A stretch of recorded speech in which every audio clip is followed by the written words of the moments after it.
Halo semua, kembali lagi dengan saya di Kobe Movie. Melanjutkan dari part sebelumnya, kita akan masuk ke part 3 1J Fashion. Sebelumnya, Yesuan pergi ke guild penyihir dan ingin membeli bahan-bahan ramuan bersama Ping Yun. Mereka melihat ada lemari dan kumpulan kertas yang berisi pertanyaan-pertanyaan para penyihir soal masalah yang mereka hadapi, seperti contohnya dalam membuat ramuan. Nah, di sini yang bisa menjawab pertanyaannya, dan jika jawabannya benar, maka akan diberikan hadiah oleh orang yang bertanya. Selain itu, guild penyihir juga akan memberikan hadiah. Lagi-lagi, pegawai baru itu dengan sombong dalam hati mengatakan, yang seperti ini aja nggak tahu, ya kali ini orang Grandmaster. Sombongnya. Nanti kita lihat dia dipermalukan ya guys. Yesuan pun pergi melihat pertanyaan-pertanyaannya. Yesuan tertarik dengan satu pertanyaan yang bertanya tentang ramuan pembangkit. Di sana penulisnya selalu gagal dalam membuat ramuan pembangkit. Yesuan pun mengatakan jika orang yang menulis ini pengetahuan dasarnya masih kurang, makanya sering gagal. Ramuan pembangkit berada di tingkat 4, yang dimana hanya sedikit orang yang bisa membuatnya di kota itu. Yesuan pun mencoba menjawabnya dengan cepat. Dalam hitungan detik, dia selesai. Pegawai itu pun bertanya kepada Yesuan, jadi beli ramuan atau tidak? Dengan harga 7 koin emas. Yesuan pun mengeluarkan kantung berisi koin emas dari cincin sihir ruangnya dan memberikannya. Pegawai baru itu pun pergi. Di sisi lain, Linda pun menemui manajer Stan. Manajer Stan melarang Linda mengganggu manajer Kushi. Linda pun mengatakan tolonglah, tapi manajer Stan menyuruhnya diam. Dan kalau latihan manajer Kushi sampai terganggu, maka dia akan menyalahkan Linda. Di sisi lain, pegawai baru itu sudah datang membawa ramuannya. Yesuan memesan ruangan pemurnian ramuan. Tapi pegawai baru itu dalam hati lagi-lagi menjelekkan Yesuan. Teruslah berpura-pura menjadi Grandmaster. Aku tidak punya waktu meladenimu, katanya seperti itu. Pegawai itu pun menyuruh Yesuan pergi ke ruangan nomor 21 sendiri dan dia tidak mau mengantarkannya. Dan Yesuan pun pergi. Di dalam mereka mulai membuat ramuan. Yesuan mulai membuat ramuannya, kayak bubble-bubble gitu ya.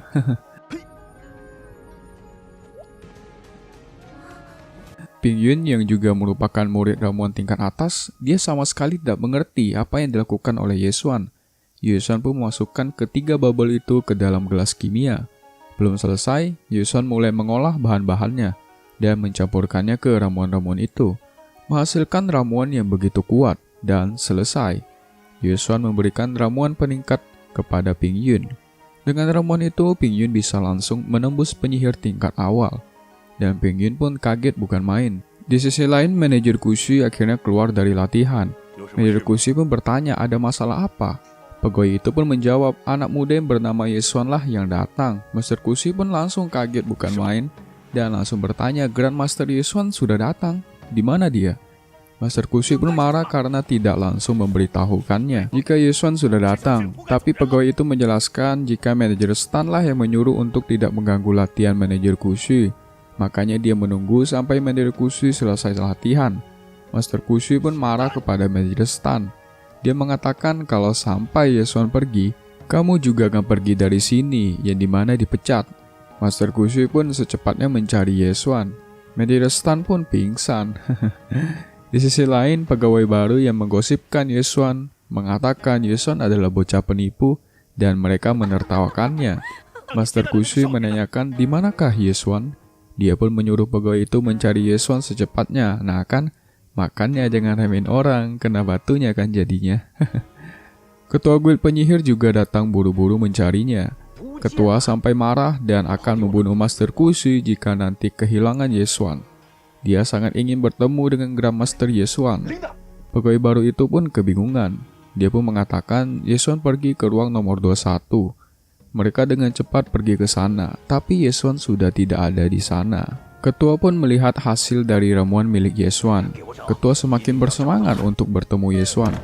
Mereka sampai mencari ke semua ruangan, tapi tetap tidak ketemu. Ketua pun bertanya ketika Yesuan datang, siapa yang melayaninya? Dan pegawai baru itu pun menjawab dialah yang melayani Yesuan. Ketua meminta penjelasan apa saja yang dilakukan Yesuan di situ. Dia pun menjawab jika Yesuan sebelumnya menjawab pertanyaan di lemari pertanyaan. Ketua pun dengan cepat pergi ke sana. Dia melihat hasil dari jawaban Yesuan dan kaget bukan main. Yesuan ini sangat gila katanya. Pertanyaan yang dijawab Yesuan adalah milik ketua guild penyihir dan merupakan master ramuan terhebat di kotanya. Tapi ketua guild saja masih tidak bisa menjawab ramuan pembangkit. Kalau ketua terhebat di kotanya saja tidak bisa jawab, lalu siapa lagi? Tentu saja Grandmaster kita, yaitu Yesuan. Ketua bergetar sampai tremor. Dia mengatakan inilah Grandmaster sebenarnya. Yesuan bisa menjawab semuanya dan bahkan ketua guild merasa dirinya sendiri masihlah sangat bodoh. Pegawai itu pun menjelaskan dia melihat Yesuan menjawab lebih dari 12 pertanyaan. Ketua guild semakin kaget dan ingin melihat semua jawabannya. Ternyata pertanyaan milik manajer Kushi juga berhasil dijawab oleh Yesuan. Dia pun senang dan mereka berdua jadi kayak anak kecil saking senangnya lompat ke sana sini. Semua jawaban Yesuan mencerahkan mereka. Mereka bahkan menganggap tulisan Yesuan sebagai tulisan dewa, sangatlah luar biasa. Mereka semakin bersemangat menemui Yesuan. Di sisi lain, Yesuan pergi ke ruang pelatihan. Di sana dia siap menyerap semua kekuatan dari ramuan yang sudah dia buat. Dan dia pun memulai menggunakan teknik pengendali ilahi. Dia berhasil membuat kristal kekuatan spiritual, dan sekarang dia menjadi penyihir sejati. Malamnya ketika Chen Nan sedang berbaring di kamar, tiba-tiba ada Si Qing yang datang. Chen Nan mengira Si Qing mencarinya, tapi ternyata dia mencari Yesuan. Si Qing pun masuk ke dalam dan melihat ada majalah dewasa milik Chen Nan, dan dia pun berteriak mesum. Yesuan pun menjawab itu catatan kelas biologi. Kelas bercocok tanam kali ya. Yesuan yang keluar dari kamar mandi pun kaget melihat Si Qing dan kembali menutup pintu. Tapi Si Qing membayangkan bentuk tubuh Yesuan yang berotot, dan Yesuan pun keluar. Chen Nan keluar kamar, Si Qing memberikannya ramuan sihir tingkat pertama. Si Qing khawatir sama Yesuan karena sudah membuat Lin Yue marah. Ingat ya guys, Lin Yue itu punya keluarga kaya dan terpandang, tapi Yesuan bilang santai saja. Dia pun bertanya, Si Qing mengkhawatirkan aku ya? Si Qing pun malu-malu dan pergi, benih cinta nih. Chen Nan kaget melihat ramuan yang diberikan Si Qing kepada Yesuan. Itu ramuan yang sangat mahal guys. Yesuan pun kembali ke ruang pelatihan dan mulai menggunakan ramuannya untuk menembus ke tingkat selanjutnya. Besok pagi mereka berkumpul di lapangan sekolah. Datanglah sepupu Lin Yue yang bernama Lin Feng. Lin Feng ini sangat kuat, dia adalah pendekar pedang perunggu tingkat 2. Dia pun menanyakan perlukah dia turun tangan untuk membantai Yesuan. Dia pun bilang bukannya Yesuan ini adalah sampah. Lawan sampah aja masa kalah. Dan dia pun datang ke hadapan Yesuan. Dia memperingatkan Yesuan untuk berhati-hati, tapi Si Qing menyuruhnya pergi. Dan Yesuan mengatakan dari mana asalnya anjing yang menggonggong ini, maksudnya si Lin Feng. Lin Feng pun marah dan langsung mengeluarkan pedangnya. Auranya begitu kuat. Tapi tiba-tiba muncullah Ping Yun dan bakalan seru nih. Semuanya terkaget-kaget melihat Ping Yun. Ping Yun mengatakan Yesuan adalah temannya. Lin Feng pun mengatakan kau beruntung kali ini dan dia pun pergi. Nggak sabar nunggu mereka bakal berantem nanti. Ping Yun pun melihat Si Qing dan mereka mengeluarkan tatapan yang tajam sesama wanita. Ping Yun pun mengatakan kelasnya nanti akan ikut dalam ujian bertahan hidup di alam liar. Jika nanti ada masalah, bisa carilah dia. Si Qing pun cemburu. Akhirnya Guru Yun dan Guru Tong pun datang. Dan mereka pun pergi ke alam liar. Ini pertama kalinya para murid pergi ke alam liar. Mereka pun sampai ke gunung binatang sihir. Di sana banyak monster sihir yang bersembunyi. Mereka pun bersiap masuk dan mengeluarkan senjata. Saat masuk, tanaman-tanaman di sana juga dipenuhi oleh sihir. Semakin dalam, maka akan semakin bahaya. Dan tiba-tiba mereka bersiap menyerang binatang sihir yang bersembunyi di rumput. Lin Yue dengan sombong maju sendiri dan menyerang rumput itu. Dan mengatakan ini bukanlah apa-apa. Nah lo. Keluarkan monster sihirnya, kelinci angin. Lin Yue yang sombong pun diserang. Untungnya ditahan oleh Guru Tong. Bahkan kelinci aja bisa membunuh.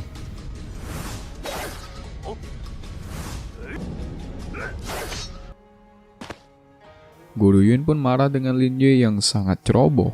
Makanya jangan sombong Lin Yue, Lin Yue. Dan mereka pun melanjutkan perjalanan. Mereka semakin mahir dalam melawan binatang sihir tingkat 1, tingkat terendah dan terlemah. Ternyata monster-monster tingkat 1 itu sudah disiapkan para guru di sana. Jadi hanya monster lemahlah yang tersisa di sana. Tidak mungkin mereka langsung dibawa ke tempat monster tingkat tinggi. Bisa-bisa game over nih. Sore pun tiba, mereka menyiapkan tenda untuk tidur. Yesuan mendirikan tenda tempat paling jauh. Chenan pun mengatakan tenda dekat tempat ramai lah yang paling aman. Si Qing sengaja membangun tenda dekat Yesuan. Guru Tong dan Guru Yun pun mengatakan mereka akan pergi dan akan kembali 5 hari lagi. Para murid pun khawatir. Selama tidak masuk ke dalam hutan, maka harusnya tidak bahaya. Lin Yue dengan sombong mengatakan, "Jangan takut, aku akan menjaga semuanya." Ternyata, dia berencana menyerang Yesuan ketika para guru tidak ada. Yesuan pun memberitahukan kepada Chenan kalau dia menebak jika Guru Tong dan Guru Yun itu sebenarnya berbohong. Mereka tidak benar-benar pergi, mereka hanya akan berjaga dekat sana. Itu salah satu ujian buat mereka. Ya gak mungkin juga sih para murid langsung ditinggalin gitu. Dan malam tiba. Benar saja, Guru Tong mengawasi mereka dari kejauhan. Menurut rumor, banyak binatang sihir tingkat tinggi di kedalaman pegunungan. Yesuan berpikir untuk ke sana. Ketika para murid tidur, Yesuan mulai menggunakan sihir anginnya untuk mendeteksi di sekitar. Dia mencari tempat lokasi keberadaan para guru. Dan Yesuan pun mulai jalan ke kedalaman gunung. Dia penasaran dengan binatang sihir tingkat tinggi 3000 tahun lalu. Tapi tiba-tiba, dia melihat Lin Yue dan teman-temannya yang sedang merencanakan sesuatu. Yesuan pun mencoba mengikuti mereka. Ternyata mereka pergi menemui orang-orang dari kelompok Wild Wolf Gang atau geng serigala liar. Jadi di sini Lin Yue menyewa mereka untuk membantai Yesuan. Wild Wolf Gang itu kelompok jahat di kota mereka. Mereka meminta bayaran sebesar 30 koin emas. Dan Lin Yue pun setuju dan memberikan 30 koin emas itu. Dan mereka pun pergi. Sedikit info, ketua Wild Wolf Gang itu adalah pendekar pedang perak tingkat 3. Dan anak buahnya semua pendekar pedang perunggu. Jadi mereka geng yang sangat kuat. Tapi tiba-tiba Yesuan mengeluarkan sihir angin. Mereka pun menyadarinya dan langsung mengejar Yesuan.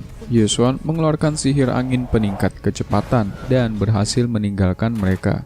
Yesuan sengaja membawa mereka ke tempat Guru Tong berada. Guru Tong yang di atas pohon pun tersadar dan terbangun. Langsung menghampiri kelompok Wolf Gang itu. Dia langsung mengeluarkan pedangnya. Mereka pun kabur. Guru Tong tentu tidak membiarkannya kabur. Dan pertarungan pun terjadi.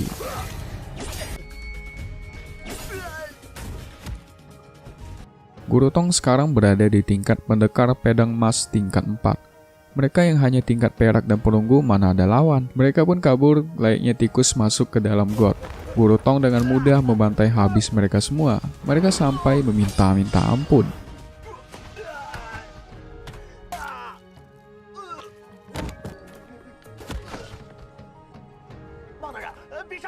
Di sisi lain, Yesuan memanfaatkan kesempatan dan pergi ke kedalaman gunung sihir. Tapi tiba-tiba dia melihat buah api suci, buah yang sangat membantu untuk sihir api. Dia pun mendeteksi apakah ada monster sihir, dan dia melihat ada sihir Python tingkat 2 di sana. Yesuan mengeluarkan sihir yang membuatnya menghilang. Tapi monster sihir itu menyadari dan langsung menyerang Yesuan. Yesuan pun muncul dari belakang dan langsung menusuk monster itu. Belum selesai, pertarungan pun terjadi. Dia menggunakan sihir teknik batu dan membuat monster itu terjebak. Monster itu masih hidup dan kembali menyerang. Yesuan pun menghindari semua serangan monster sihir itu.